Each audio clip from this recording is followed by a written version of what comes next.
नमस्कार, मी लतिका। आज मी तुम्हाला नाश्त्याची रेसिपी बनवून दाखवणार आहे। त्यासाठी बघा वाडगं घेतलेलं आहे आणि फ्रेश मका घेतलेले, सोलून घेतली आणि चॉपरला जरा मी आबडधोबड केलेले आहे। जर तुमच्याकडे चॉपर जर नसेल ना तर मिक्सरला बंद चालू करायचं।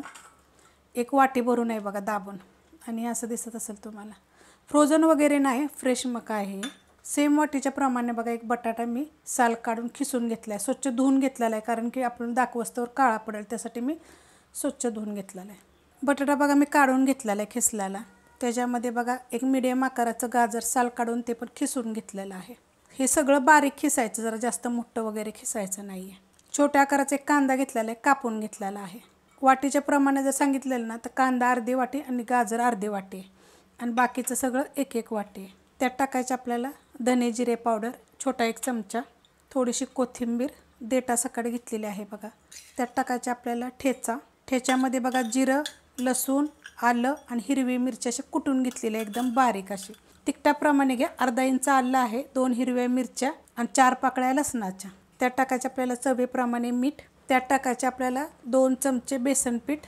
त्यात टाकायचं आपल्याला 1 चमचा तांदळाचं पीठ। जर तुमचं तांदळाचं पीठ जर खात नसेल ना तुम्ही तर मग आपल्याला गव्हाचं पीठ जरी टाकलं तरी पण चालू शकते। त्यात टाकायचं आपल्याला एकदम थोडीशी हळद आणि हे सगळं चांगलं दाबून मळून घ्यायचं। मस्त असं बघा मिक्स करून घेतलेलं आहे। जेवढं होता होईल एवढं चांगलं मिक्स करायचं। पाण्याचा वापर अजिबात ह्यात करायचा नाहीये, कारण जास्त वेळ जर ठेवलं ना तर बटाटा ह्याच्यामध्ये आपल्याला पाणी सोडून जास्त असं होईल, तर लगेच करायला घ्यायचं।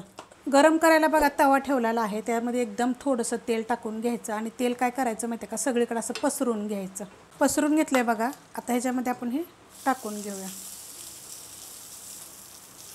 पटपट बनवायचं, जास्त वेळ किंवा असं हाताला सुद्धा थोडंसं तेल नाही तसं पाणी लावून जरी तुम्ही असं थापून घेतलं तरी चालू शकते बघा। असं गॅस मिडियमच आहे बरं का, गॅस बारीक करायचं नाही, मिडियम गॅसवरच करायचं। तर हे मी पातळ थोडं थापून घेते ह्याच्यामध्ये। मस्त असं बघा थापून घेतलेलं आहे। जेवढं होता होईल एवढं अजून जरी पातळ जरी थापलं तर पण चालू शकते। गॅस एकदम बघा मिडियम आहे, 1-2 मिनटं फक्त आपल्याला मिडियम गॅसवर ठेवायचं।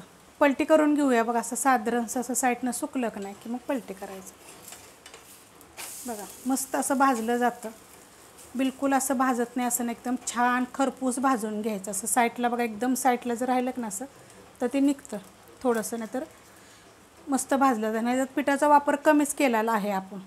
तुम्हाला पाहिजे जर तुम्ही कुठलं दोन्हीतलं एखादं पीठ खात नसेल तर थोडंसं गव्हाचं पीठ टाकायचं, कसं टिफिनला नाश्त्यासाठी हेल्दी आहे पोरांना। ह्याच्यामध्ये तुम्ही शिमला मिरची पण टाकू शकता। तर एकदम खालची साईड पण आपण चांगली भाजून घेऊया।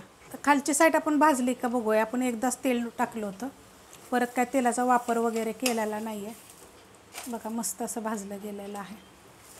असं साईडला जे तेल आहे ते पण असं जर तुम्ही फिरवलं का नाही थोडंसं तरी निघतात। हे मी तेल वापरलं होतं, तुम्ही तूपसुद्धा वापरू शकता। आणि छान असं दाबून जरी भाजून घेतलं तरी चालेल। आणि तव्यातच थापायचं, खाली थापायचं नाही, कारण पिठाचं प्रमाण थोडंसं कमी असल्यामुळे काय होतं, खाली जर तुम्ही एखाद्या कॉटनच्या कपड्यावर किंवा प्लॅस्टिकवर जर थापलं तर टाकताना निघू शकतं। तर बघा अशा पद्धतीत मस्त असं दोन्ही साईडून पण खरपूस भाजलेलं आहे। तुम्ही हे टिफिनला सुद्धा देऊ शकता, नाश्त्यासाठी देऊ शकता। रेसिपी आवडली तर लाईक करा, सबस्क्राईब करा, कमेंट करा आणि शेअर बी करा।